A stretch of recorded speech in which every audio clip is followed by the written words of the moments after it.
What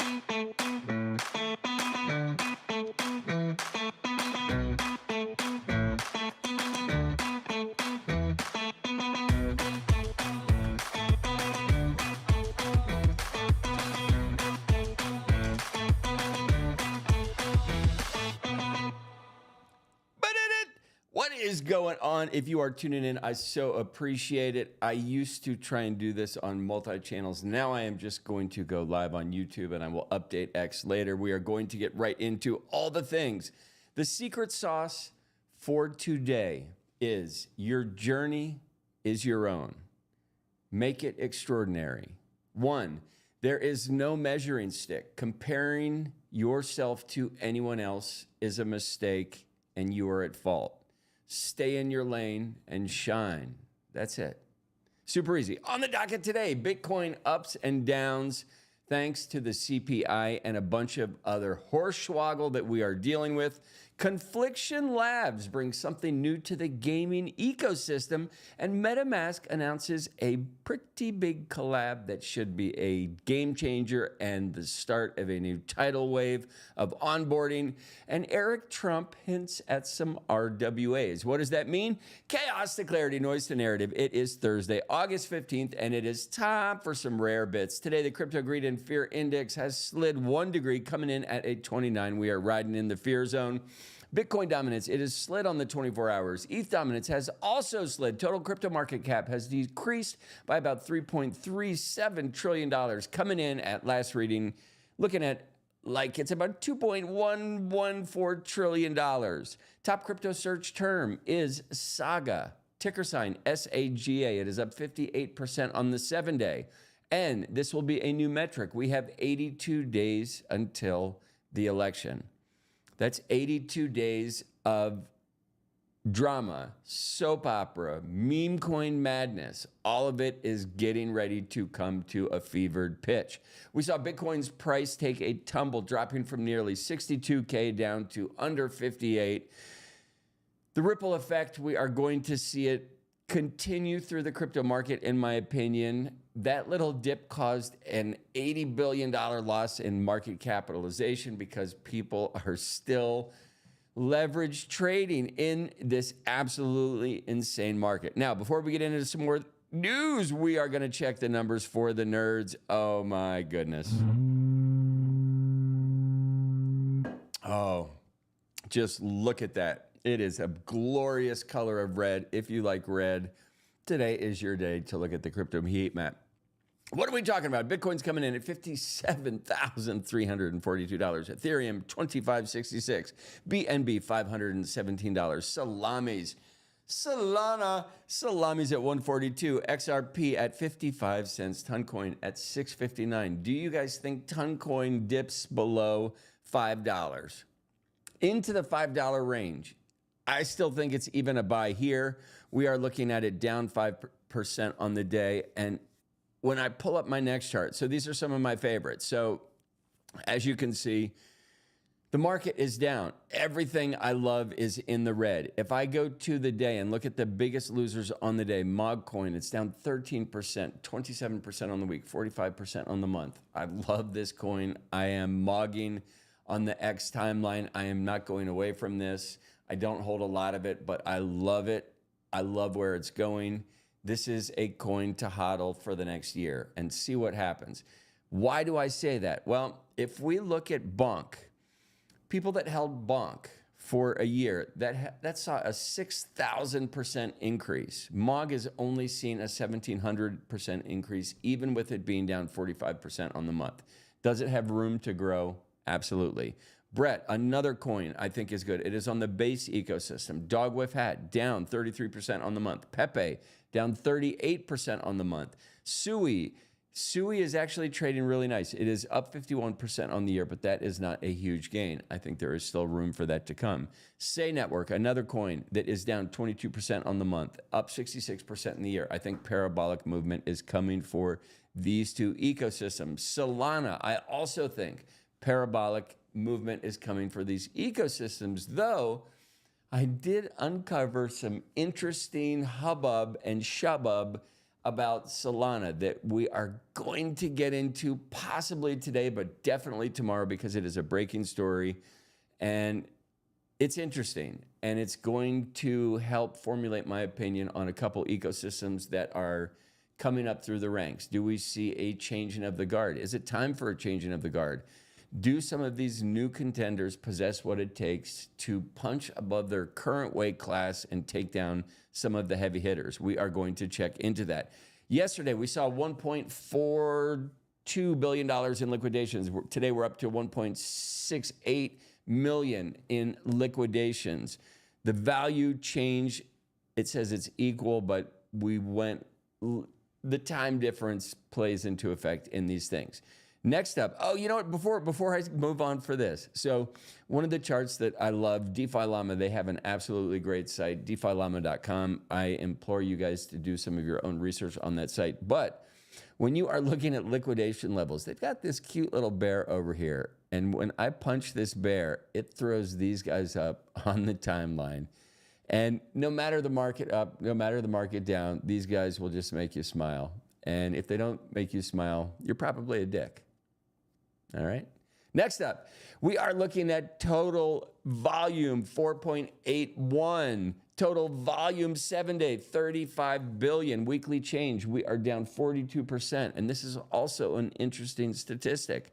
The DEX versus SEX exchange distance currently is 19.59%, meaning that more people are on centralized exchanges than decentralized exchanges.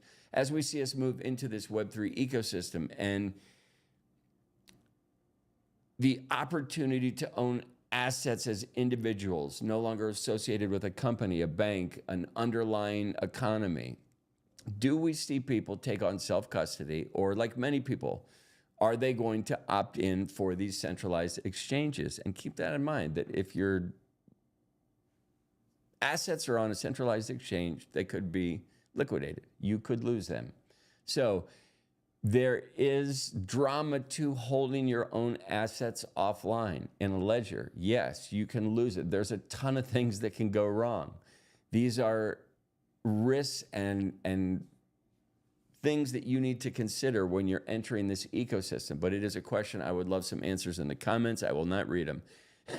Next up, we have Polymarket. Why I'm checking on this, I do some stuff with the dating stuff, but what's more important, I like checking on some of the new news things that are hitting the pike, and I'm going to refresh it, see if we have any change since I pulled this up a minute ago.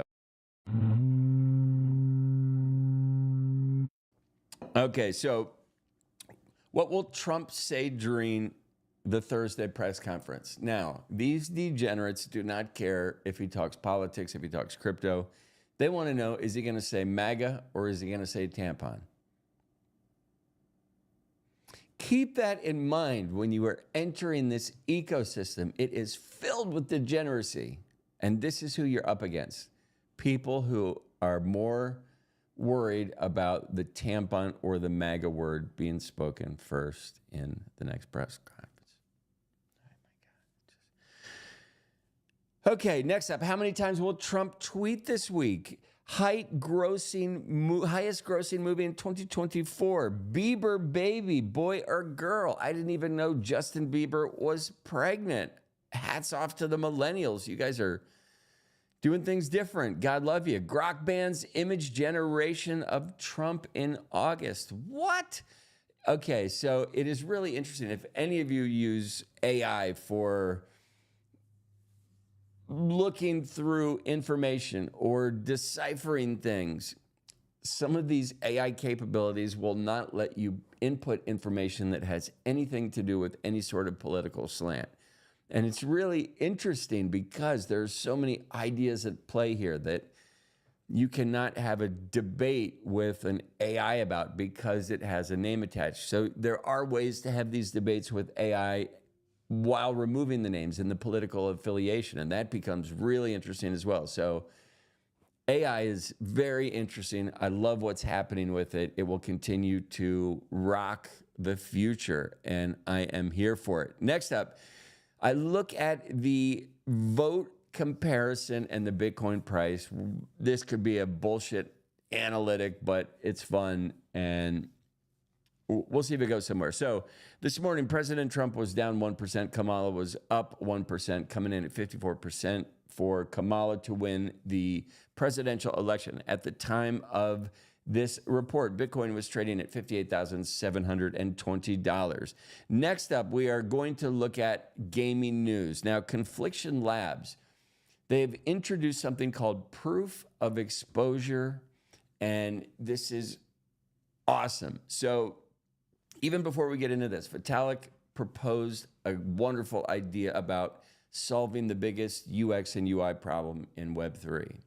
And according to Vitalik, that is the seed phrase, and losing that information and losing the ability to get access to your wallet. And he's come up with some community incentivized ways to store your seed phrase, where you could phone a friend and they could verify you and you could gain access to your credentials again. So these things are really interesting. We're seeing Confiction Labs. They are also trying to pioneer some initiatives to change the way that people are playing games, to remove the AI, to remove the robots from the game, to remove the foul play.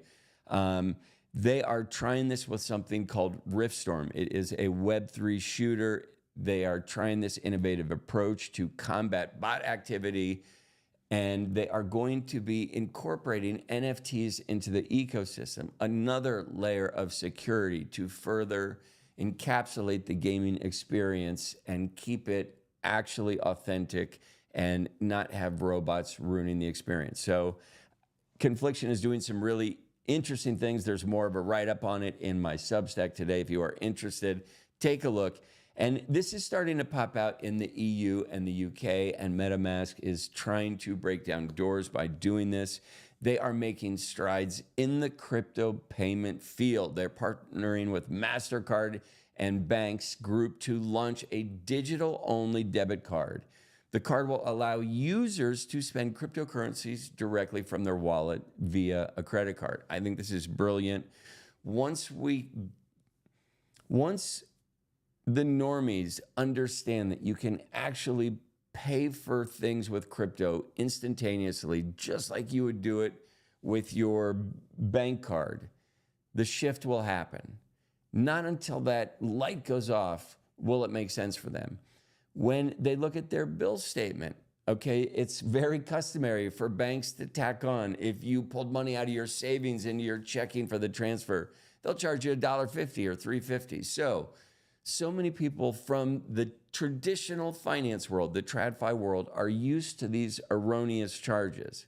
As we move into the crypto world, as long as they're explained and understood, because most of the charges can be avoided if you do things correctly. So I am excited to see MetaMask pioneer into this arena. Hats off to them. When can we get this stuff in the US? The answer is we can't get it in the US because the administration is not pro-crypto. They are pushing innovators out of the United States. This is detrimental long-term to our technological advantage around the world. We are messing with fire, absolute fire. So next up, DMarket. These guys are actually kicking up a shit ton of dust. You thought NFTs were dead. They are not. DMarket has cranked out about 685,000 sales just on Tuesday. And this is all off the Guild of Guardians Hero and Dojuki collections. These two just kicked up a bunch of dust. DMarket is a place where you can trade skins for all of the games that you've been playing ever since you got your first PlayStation or other, PlayStation. We're going to leave it at PlayStation because that's how we do it. Xbox is not important at the moment. And if you haters are going to leave comments, don't worry, I will not read them. Bitget Wallet has reached a milestone surpassing 30 million motherfucking users. This is huge. Their July performance outpaced MetaMask. The growth is astounding. To all wallet people out there, think about this. Future forward, the wallet is the answer. The wallet is the Google to Web3. What does that mean? It means when people enter the ecosystem and they're going to utilize their Web3 wallet, or they are going to transact in Web3, they're going to have a favorite wallet. If you do not make your wallet super special, if you do not make your wallet stand out, if you do not make it 10 times better than everything else that is there, you're not going to win the race. The wallet game is the answer. If you control the wallet, you're connected to the money. Like, think about it. Create a portal that makes sense, that is user-friendly, that is dialed into the user-concentric experience, and you will win. I love seeing Bitget take off. I love seeing Magic Eden Wallet take off. I love seeing Compass Wallet take off. I love seeing Coinbase give the opportunity to incorporate different chains like the Say ecosystem. All of these things are great. None of them have provided an answer. They're clunky and cumbersome. We need a solution. That means one solution. It needs to be much better. It's not hard. When you look at the troubles in the UX and UI experience, it's not hard to parse together what the user wants. Just everybody's fucking lazy. Fix it. Fix it, fix it, fix it. Is Bitget Wallet fixing it? They are on their road to making a difference. Next up,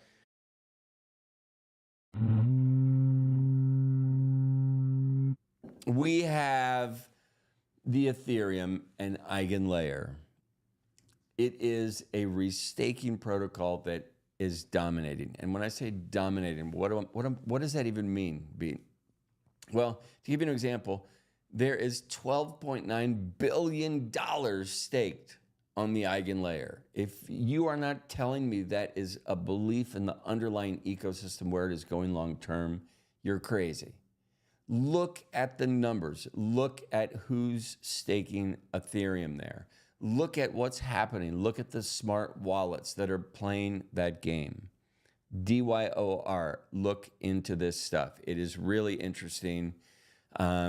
Staking, restaking, triple staking, quadruple staking, and quintuple staking are all part of the platform. Okay, we have Eric Trump. He is basically talking about his newfound love for crypto. We call this getting orange pilled. When you start to understand the metrics, how it's different than the current financial system, you begin to, like, the bells and whistles start to go off and you're like, holy shit, this is magic. It's not magic, it's progressive. And that is magic. So it is wonderful to see people get orange pilled and understand what we believe in and where we want to go. So Eric Trump has hinted at a new crypto initiative involving banking system, and obviously it will incorporate real estate, AKA real world assets. Eric, if you are not familiar with that term, please look into it because it will be a game changer. In my view, real world assets done properly will onboard more people than gaming will into this ecosystem over the next 5 years. It is crucial that the real estate ecosystem, both residential and commercial, look into blockchain. You guys are about to have crashes. There is so much red tape bullshit in the contract process. It can be alleviated, reduced, streamlined, and made more efficient on the blockchain. Everybody wins except the people in the middle that are taking money away from the buyers and sellers. Plain and simple. RWAs will be an answer that will change the way and the on-ramp at which people come into this ecosystem, and I am here for it. Next up, we have Benjamin Cowen, one of the analysts that I follow quite a bit. He thinks Ethereum maybe have hit its bottom level, though I put this report together this morning, and this market changes so fast that these predictions change radically. And just to put this out there, if you are new to the space, I am not going to talk about the price of Bitcoin till it is above $70,000. That is the signal that business is back on. Buying it below $70,000, in my opinion, is a gift. How long will this gift last? I think it lasts till September 24th, period. Beyond that, I do not think these prices will exist. So while it seems absolutely insane to buy crypto that is down 38% on the week, that is exactly what you do, in my opinion, if you are playing this game future forward. And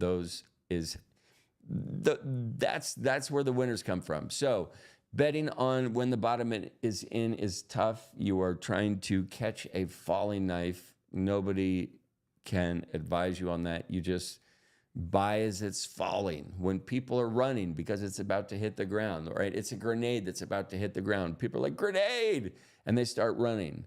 That is when you start making chips. And you hope you do it before it explodes and you're out of money, because the market can stay much crazier longer than you can stay liquid. So at some point, people do get to a point. Last time when the bull market started, it's like you buy these dips and you get to a point, it's like, I have no more dip money. I'm out. And those are tough times. And the idea is if you just hold and believe, it will turn around. Next up, we have some interesting stuff coming from the US crypto industry. They are basically trying to figure out where Kamala sits on her crypto stance.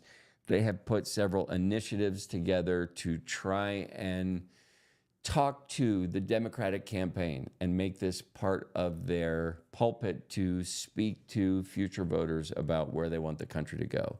So the current radio silence on this issue, to me, is problematic. There are people that are not in the crypto sphere that probably don't care. There are people that have ovaries that could care less about what is happening with the financial times of the United States because they think there are more important things at play. And I respect all of these opinions. I do believe that crypto people represent the smartest way to move forward in life, because it's not geared around this selfish ideology. It is an open sourced game. It is about liberation and freedom. Yes, there are bad actors in there, but the underlying concepts, and if it's done right and exposed correctly, it can be a gift to everybody that gets involved with it. So hopefully Kamala will turn the page and get involved with what is happening. Toncoin, I have been talking about this. What are we at this very moment? So Toncoin is currently trading at $6.60. I think anything below $5.99 is an absolute gift. I think this is still a gift. I did a rundown on it yesterday, why I think it's important, why I think it's going to continue to make waves. When the market is red and people feel fearful and they are removing themselves from these riskier assets, if you believe in this long term, that is when you double down. In my opinion, this is advice from an idiot, so keep that in mind.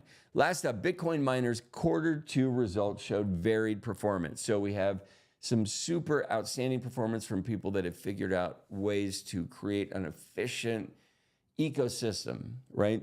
A lot of it is spending large amounts of money in new infrastructure. These machines grow and change so quickly. The people that are up on it are able to produce it efficiently. People that have access to electricity at good rates are also able to produce Bitcoin at interesting rates. Now, there is a company called CleanSpark that probably has outperformed most people's expectations.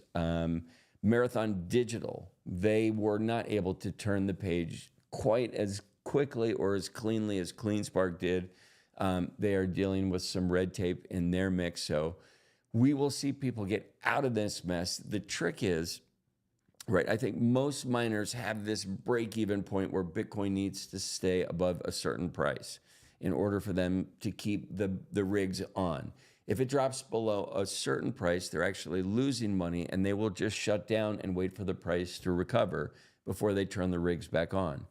There are companies that have found ways to be super efficient so they can ride the Bitcoin all the way down and all the way back up. Those will be the companies that shine future forward? Do we see Marathon Digital and CleanSpark become two of these industry pioneers as we push this space forward? I sure hope so.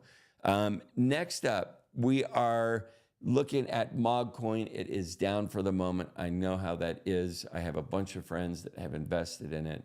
You need to just believe. If you are worried, stop worrying. It will turn around. Things always do. The people who believe and hodl in the end are always, always rewarded. I hope you guys had an absolutely awesome Thursday, an awesome week. No beer horn needed for that one. That's about what we got. You guys stay out of trouble. If you are still craving crypto clarity, please subscribe to my Substack today. Warning, rare bits may cause hodling.